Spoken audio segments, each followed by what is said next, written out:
Welcome to Family Therapy Podcast with George Chacha. The people we meet on the road, the people that walk into our lives, the people that we relate many other times. Without knowing, sometimes we tend to assume, we even tend to treat them insensitively because we just think that they are just other people. Wait until you hear what they have to tell you. In the studio, I have a guest all the way from Liberia. She has a story. At less than 2 months old, she was left by the doorstep. Because the civil war at the time in Liberia was at its peak. Without going into the details of the story, I want to introduce a guest who grew up as a child without borders. Welcome our guest, and maybe let me just shake your hands. It is a tradition that we have to shake hands, and therefore maybe you can tell us, who are you? And maybe I want to warn you viewers that West African English is different from East African English.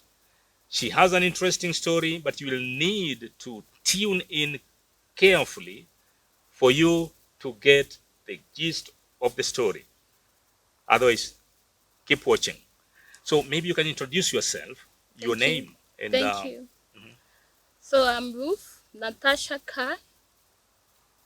I'm from Liberia, and I'm a missionary serving in Kenya. To be precise, Moheto.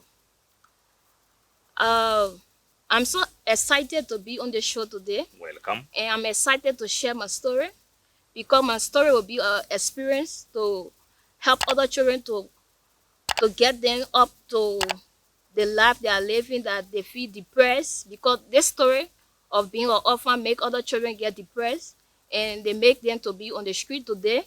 But here I am today, and I'm happy to share this story. So just hold it there. Ruth Natasha. yeah.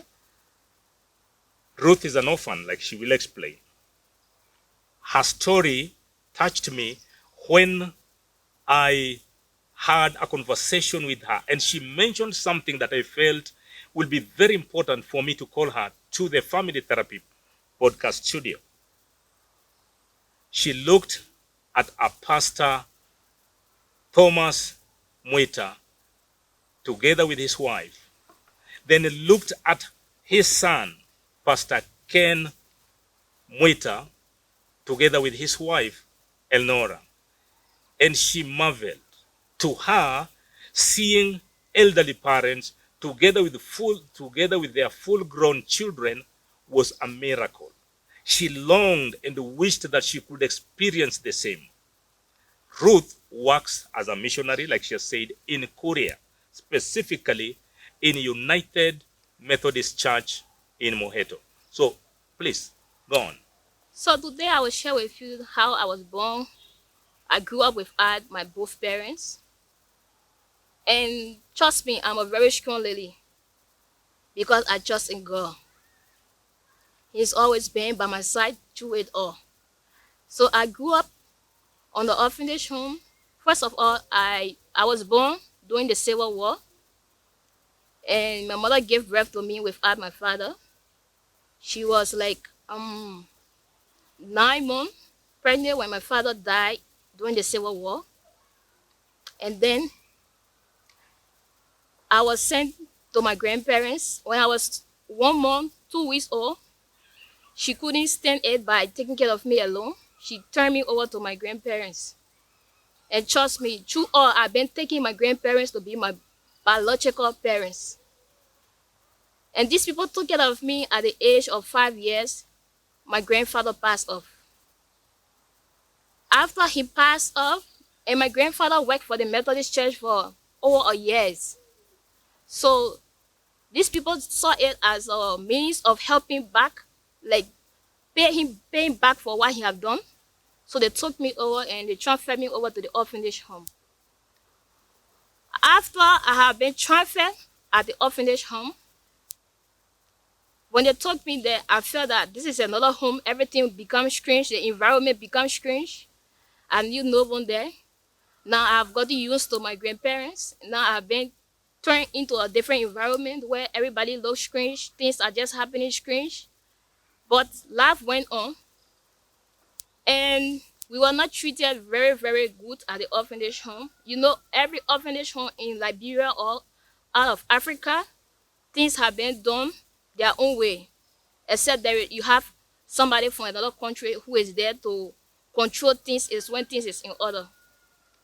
So I was raised in a Christian community where every time we do things a godly way, because I was raised on a orphanage home where it is called Bishop Judith Great Children Village, United Methodist Church in Liberia. And that orphanage home, I must be grateful to the people in Peach Creek City. They were very, very helpful to that orphanage home. They help out in many ways. They supply clothing, things for us every month. And imagine looking at my age now, they were still taking care of me.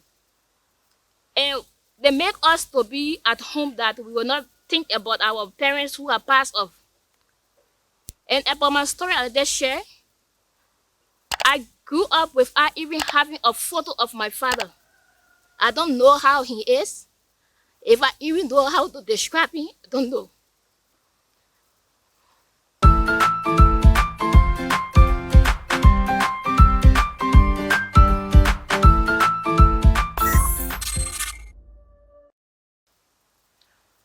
I'm sorry. Viewers, if you are watching this show for the very first time, this is Family Therapy Podcast, coming to you live from Migori County. And we encourage you to subscribe, click the like, click the bell so that you may involve in this interactive. We appreciate your feedback, your messages. And of course, some stories can be quite emotive, and most especially when we are talking about loss of people that are so dear to us, and they become quite overwhelming. Yes. So, during the days of my grandfather, or when my father was alive, there was no photo taking of him. There was nobody who took pictures of him. There was nothing for me to know that this is my father. So I was sent at the orphanage home where I grew up, and I want to also appreciate those people who supported me from the time I was sent at the orphanage home, and those who sponsored me until I can graduate for university. I'm so grateful to Peach Creek City United Methodist Church. I'm so grateful. If you are watching this, I'm grateful today, I'm grateful tomorrow. I grew up on the orphanage home. We do things by ourselves. The people were paid to take care of us, but they were never taken care of well. I must admit it. Imagine age 9 years is taking care of age 5 years. Braiding each other's head. Cleaning each other's shoes. I watch for other children because they don't have that parental guardian. Nobody was there to take care of them. They have people that have been paid for it, but they were never willing to do it. They feel that they are not our biological parents, so they are never free to do it. We do it on our own because we want to survive. We know that God has plans for us. We want to achieve our goal, and we want to graduate from that orphanage home because this is our only opportunity we have. So we kept pushing forward to see a better outcome from each other. So we used to break each other's head, do things together. Imagine age 5 years is helping age 4 years, just like that. So we show that leadership ability to each other, that this is how you should help each other. This is how you should help each other. When somebody is in need, braid somebody's head. When somebody needs you to iron their clothes, do it. So we grew up with that ability to help each other, treat each other the right way. And our school fees were being paid by Peach Creek City. Every children had special sponsor who paid their school fee every year. And also these people also put in another way for us to be guarded up out there when we graduate from high school. So what they did, they put in a program where they sent in some women who will teach us how to make clothes, how to do tailoring, uh, baking, and so many things. The boys, they were being taught, they was taught how to do computer, all of those things. And so all of these systems were put in place at the orphanage home. But you know, Africa, things never last long, and then a breakaway. After I have graduated from high school, and being the only graduate from high school, there were many students in the school, but at that time at the orphanage home, I was the only graduate from high school. So I had the opportunity from these people from the US, and I was sent to a private university where I spent 4 years. And after, on the orphanage home at Bishop Judah Christian Village, after you are being graduated or being a graduate from the orphanage home, you will be put out with some things, few things, where you have to live out there and experience the world by yourself, on your own. There is no parents, no guardians, no sister, no relative. They just send you out there to experience the world by yourself. Imagine you were sent on the orphanage home at the age of 4 years, where you don't know anybody out there. They send you out, say go and make life on your own. Now when you get into the world, things become strange. You get abused. People say things they are not supposed to say to you. And you have to accept all of that, because that is the challenges you have to face to make life better for yourself. Because if you don't have experience, if you don't have story to tell today to people, you can never become a better person, because your story will make other people's life to become better. Your story can change other people's life. So when I graduated from the orphanage home, I was sent out to go and attend university. So I was sent, I couldn't go to any relative because I'm not used to them. I have my father brothers who is alive. They are all alive. They are two. I'm not used to them. So I was sent to a friend who was in high school with me. So they were not on boarding school, but they used to come and go out. So she told me that my father have a place, he can come and stay with me. So I took that opportunity and I moved into their place. After I moved in, these people's family were so large. They couldn't sustain their family very well daily basis. So what I was stranded, freshman 1, freshman 2, I was stranded. So this idea of doing a business, I must tell every young people out there, if you don't have a parent, you have to be creative.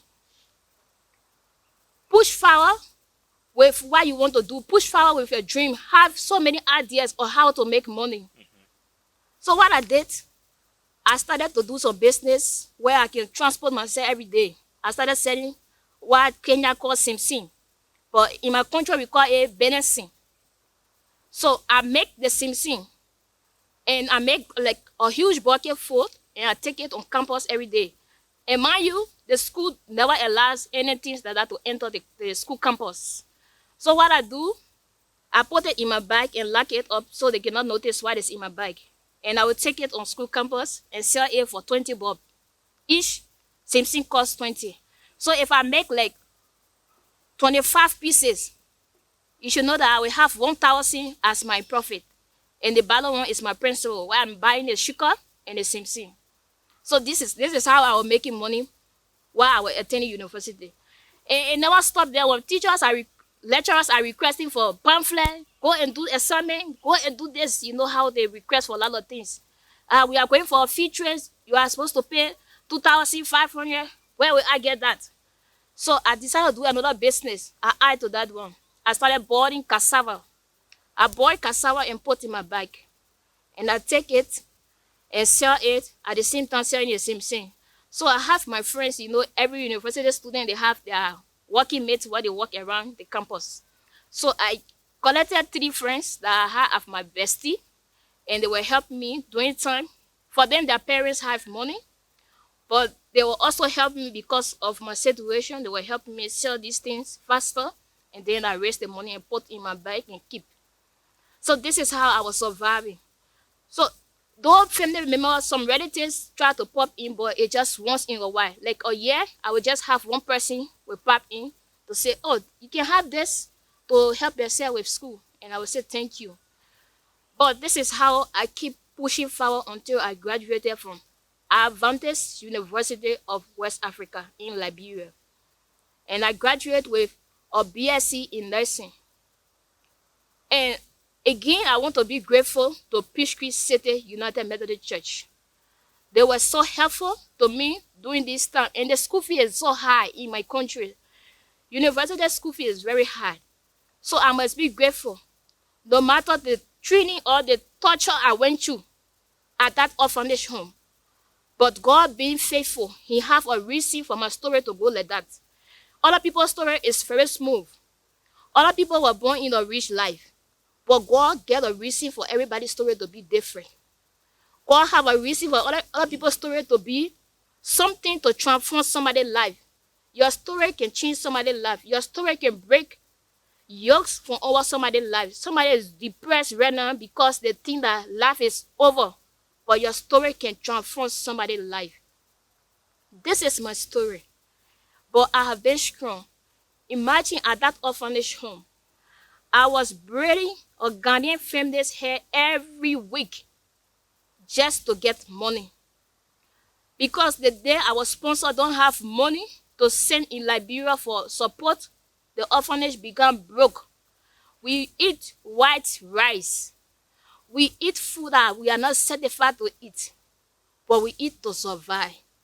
We eat to be happy. We were happy children that were growing in the love of God. So I was braiding these children hair, working for the lady. Every week I go to their home because we are sharing love all over. These people came from another country and they don't know the system of our country. So I was assisting them and they saw that we need to help this girl, at least give her something for the work she's doing for us. And at the end, for the little they gave me, I save it and use it. While anything I need at the orphanage home, I use it. So this is the life that I was living at that orphanage home. But I accept everything. In life, you have to accept every situation that comes to you. If you don't accept, you will just break your life down with stress, anxiety, depression, and all of this can make your life worse. So I want to advise every orphan out there, every child out there who has lost their parents, both civil war or maternity or doing childbirth, anything that cause your parents for you to lose your parents, I want to urge you or advise you that you should have courage. Trust in the Lord. For me, I have faith. I have been praying. I'm a very strong, prayerful lady. I trust in God and I have been believing in God that God is able to change situation around. Even for me to have this opportunity to become a missionary, it was not easy. I have friends who helped me to apply for this program. And they took me through and they said, your story is powerful. You can tell your story and you'll be accepted. I said, yes, but I'm just scared because making me to think about my past is not easy. My past is such a thing that when you listen to it, you will shed tears with me. Because even my own story, and I don't know my own story, people tell me, say this is how you were born. You were born during the war, during the civil war in Liberia, where people were fighting, war was shooting, people were shooting guns all over, and then your mother gave birth to you on the roadside. And people, they try to kill you. People, those rebels tie you up, and they wanted to kill you. But then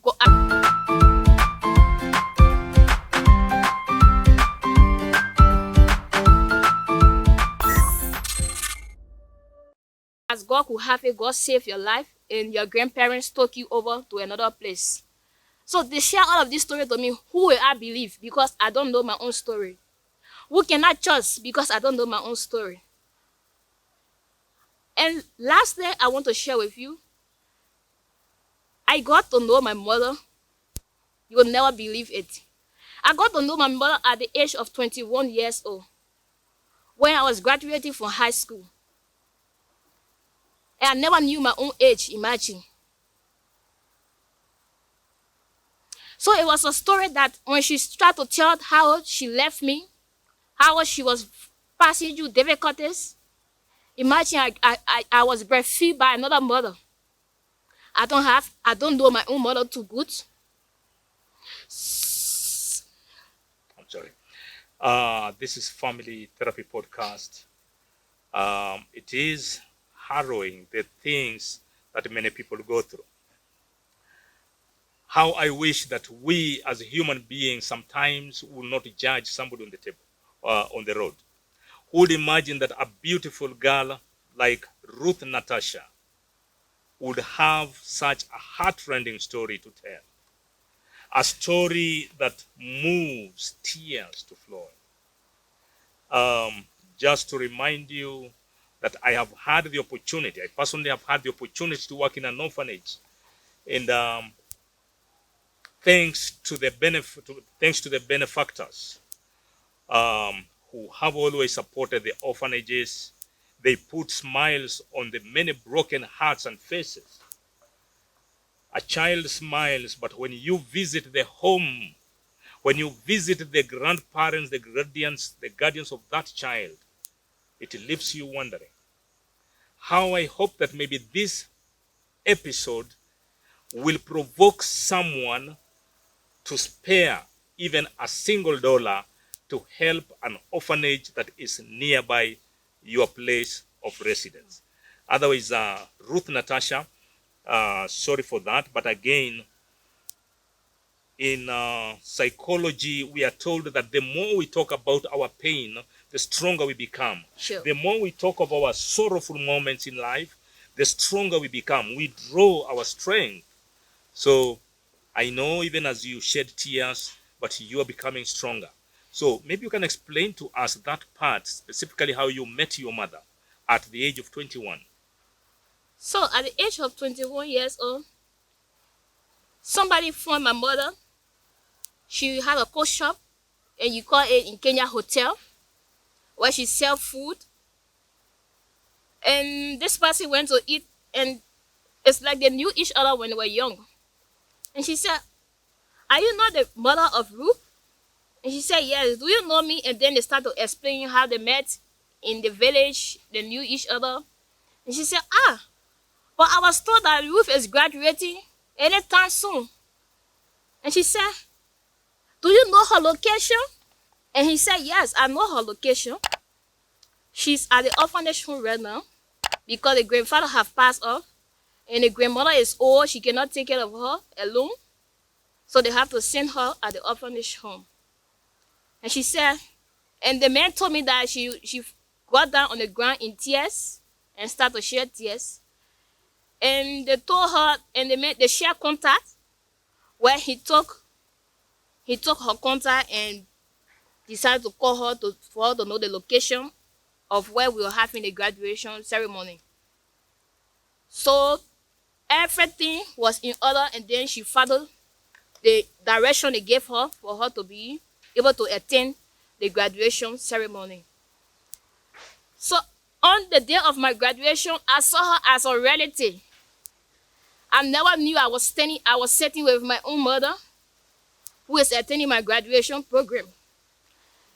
She sat with me and she was happy, celebrating with the people who was jumping up for me, because at that time at the orphanage home, I was the only graduate from high school. There were others from other community who was graduating along with me, but at the orphanage home, I was the only graduate. So everybody was happy for me, but she was there rejoicing. She dressed different. You know, in West Africa, we have a tradition when somebody is graduating, the older people dress in a big coat, a big shoes. Yes, that's how she was dressed, happy, rejoicing, liking things together. So when I saw her, and then we sat down. My uncle said, my brother said, today we are going to introduce somebody that you have never met before to you. And then They called her, and then she started to shed tears, share the story. That day I got to know my own age. That day I got to know the story of everything. People have been, gossip. People have been gossiping. This child lost the father. The grandmother took care of her. She had been like this. They have sent her to orphanage home. But now this actual story came from my dear mother herself. So she told me that she started to explain the story in front of everyone who attended my graduation. And she shed tears. Even the speech I had to give, a, a speech of gratitude to these people who took care of me, a speech of gratitude for those who pay my school fees. I was even speechless to even give my own speech. The only thing that could come from my mouth from my eyes is tears. I couldn't continue my own speech. So she expressed herself, talk, but I have to accept whatever situation comes my way because I was much older now. Not the time I have been seen, where I couldn't recognize any relative anymore. I was just by myself. The only person I could recognize as a relative is my uncle, my father's second brother. That's the only person I could recognize as relative. And maybe my grandparents who took care of me. So she told the story. Yeah, thank you, Ruth, on that part.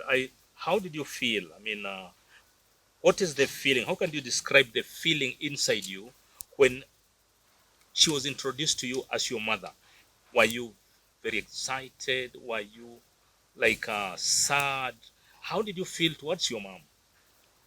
When she shared her story, the story was just in line with the gossip, but I felt relieved that, I thought all hope was gone, that people were going to, because first of all, I tell you a story before, where people are growing up with their parents equally. When you see them, you think that they are siblings. They are all siblings.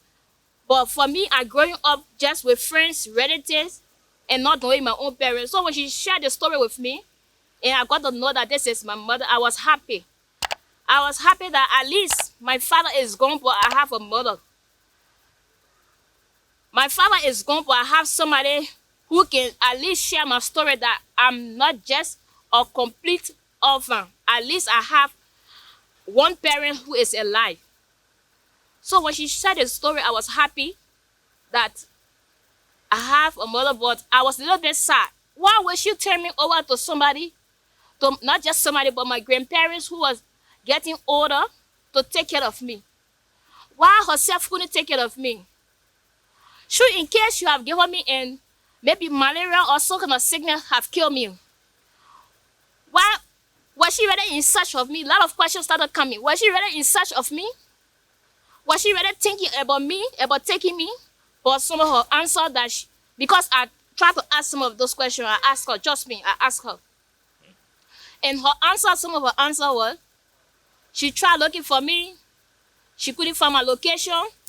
And the next place she checked for me, people told me that, you cannot take this child from these people because she's already used to them. In West Africa, that's how they believe. That if you are giving a child to somebody, you cannot go and take back that child because that child have gotten used to this parent. So she said because of that, she withdrew her statement and decided to go back, not to look for me again. Maybe Natasha, Ruth, you can tell us, describe that picture when you saw the elderly priest and his wife and the son and his wife. I think that picture for me really touched me and gave me a new insight of how I view orphans, a whole new insight. So, it was one evening hour, we were driving, we were going for a program, but then before we could get in the car, I saw how excited this family were looking. And first of all, the son to that man, he introduced his parents to me. He said, "This is my parents, this is my mother, this is my father." And I was like, "Wow, this is your mother?" And he said, "Yeah." "This is your father?" He said, "Yes." I said, "Wow." So your both parents are alive? He said yes. I said, this is great. And he said, this is my sister. This he introduced everybody to me. And I sat back and I relaxed because this was my first time. So I was just meeting this family, my very first time. So they invite every one of them on the table, like Kenya tradition where they make food for everybody to eat. But now this food become like better in my mouth. So I just relaxed. I said, wow. So this is how God make everybody different. God have everybody's story different because imagine this is a family where the family is complete. Father is still alive. Imagine this man age and the father is strong and the man is strong and the mother is strong. God got a reason for everybody's story to be different. The father is alive, the mother is alive, and after every one of them look their siblings. You don't even tell the difference who is the father, who is the mother. Every one of them just look equal and look like they are in the same age range. Maybe because he's huge or he grow faster. But I was saying God is wonderful. God have a story because this brings a sad or emotional movement to me that this people father, this man father is alive. Imagine. And he's happy to introduce his parent to me. He said, this is my daddy, this is my mom. And here I am sitting. Who can I even tell people that this is my father? There is no picture to identify with him. But I started to tell, but I said, in everything, God said we should give thanks in everything. So I said, with this, I will give thanks, but I'll keep questioning myself. God, is this how you make other people's life to be difficult from the beginning? Or is this how you make other people's life for them to struggle from the beginning of every life, of every situation they must struggle? And trust me, everything I went through is struggle. It's just now I'm in Kenya serving as missionary. But even when I was working as a nurse in Liberia, for that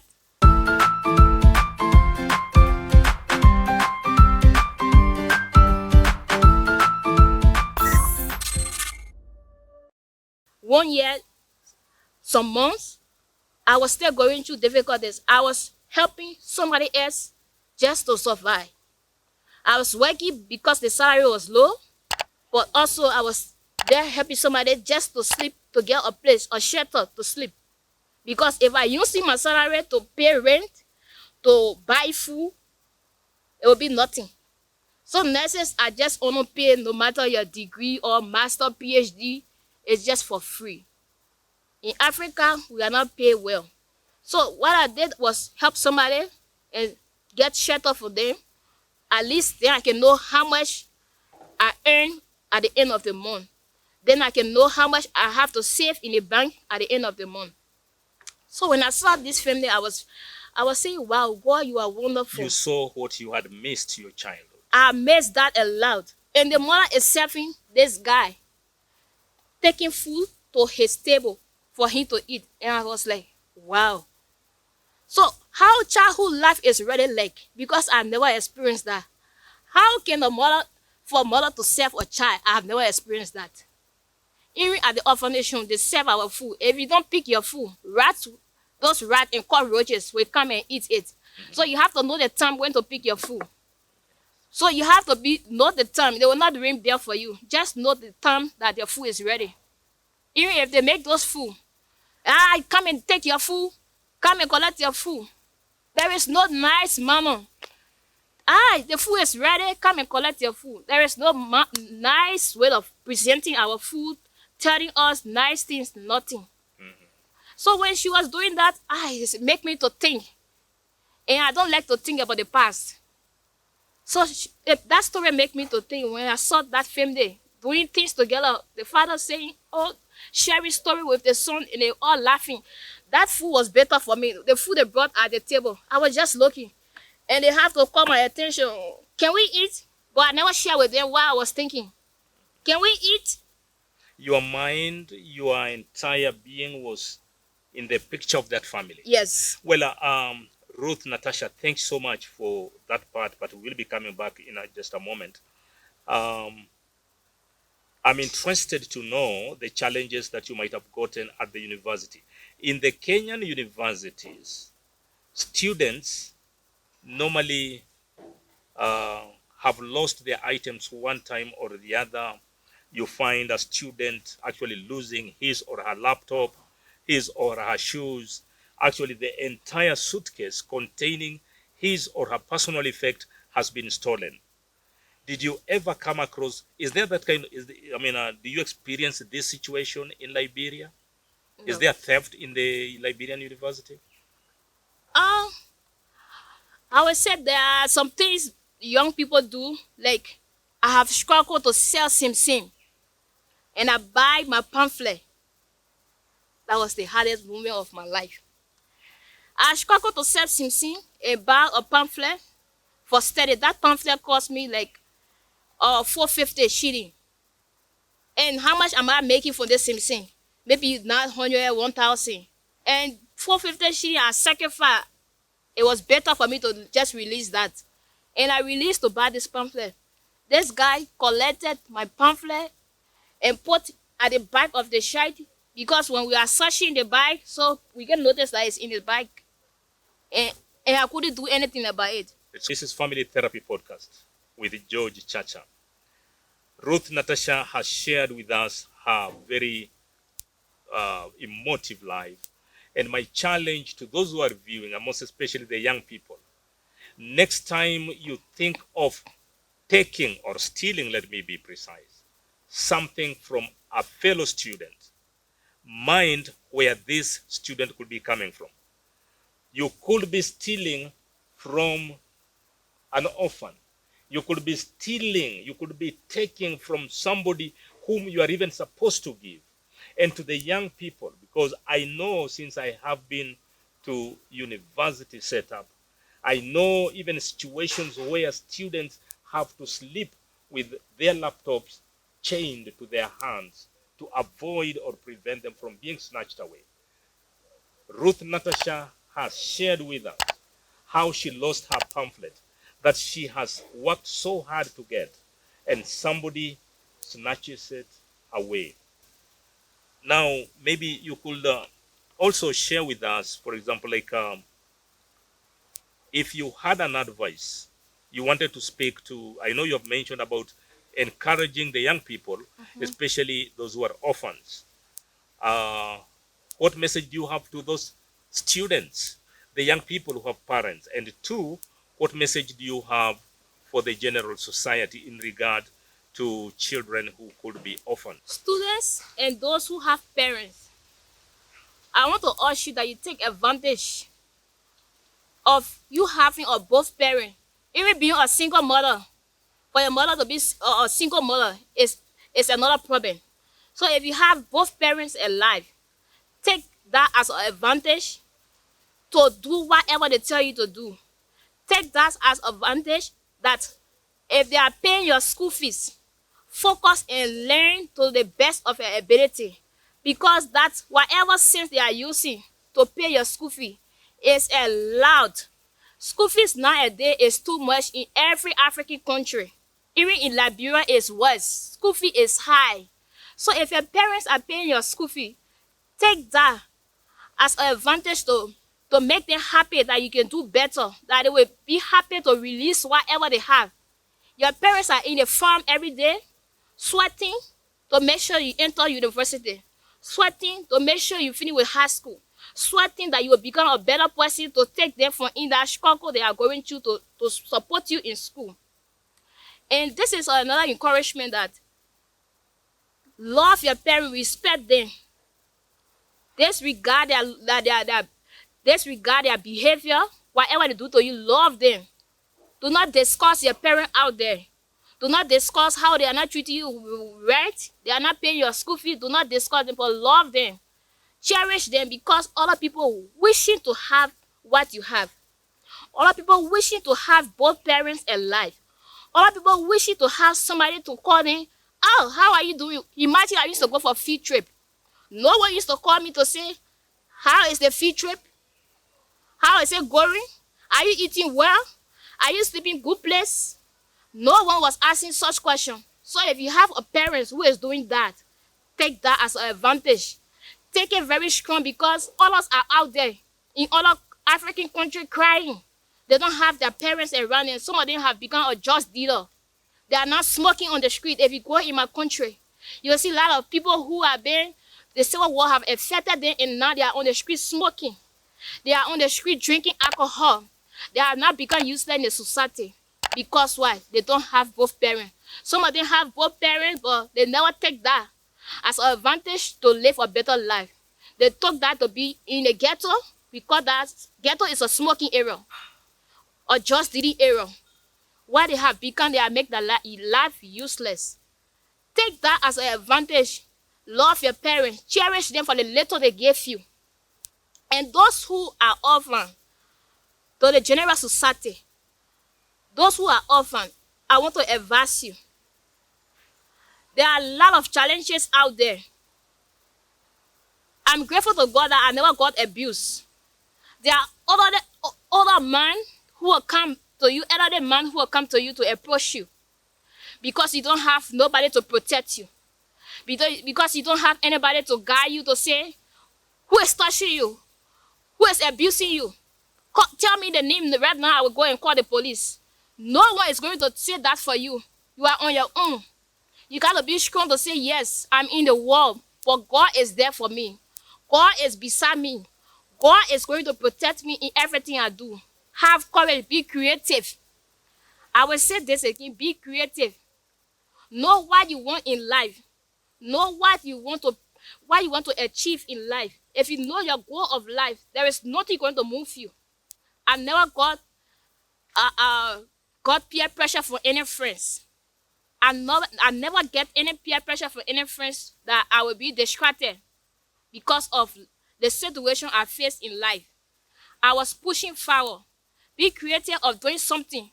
Some people are designer. The little you have that knowledge of designing better, that people will see your work and give credit to it. If you are a cooker, be a good chef that people will say, yes, this child is creative. Even your story, while you are a chef, you give your story, they will even hire you because of your condition. If you are a cook or a doctor, be the best you are. That when you share your story, people will say, yeah, this is a doctor, even though he's not the best doctor of the whole world, but because of his story, we need to hire him to a very big level that he will not think about his past. Orphans in the world, orphanage around the world, do your best to support these children. They need you. Even those who have their family complete, help others out there. Help other orphanage homes out there. They need you. Even a little bag of salt, it will be a help to them. They need you. Do not depend on people from in another Western country to just support just these people. They need us as Africans to be a help to them. We need to do our best to support these children. Yes. We all can do something in the society. To the children who have both parents, she has equally given a powerful challenge. That it is not until we recognize and appreciate our parents that we will see their significance. There are many young people, and this specifically goes to the young people who many a time feel like maybe their parents let them down, or maybe their parents failed them. There will be those moments. I know that it will come to that point. But to the young people, the challenge is that learning to love the parents, appreciating the parents, and knowing that even your parents have weaknesses, and just trying to bond and connect with them irrespective of the weaknesses. Otherwise, it has been very good having you on the show. Once again, click the subscribe button, click the bell, and click the like. Give a feedback through a comment. It is these comments that keep this show moving, for it helps gauge the interactiveness that we have. Otherwise, Ruth Natasha, thank you so much.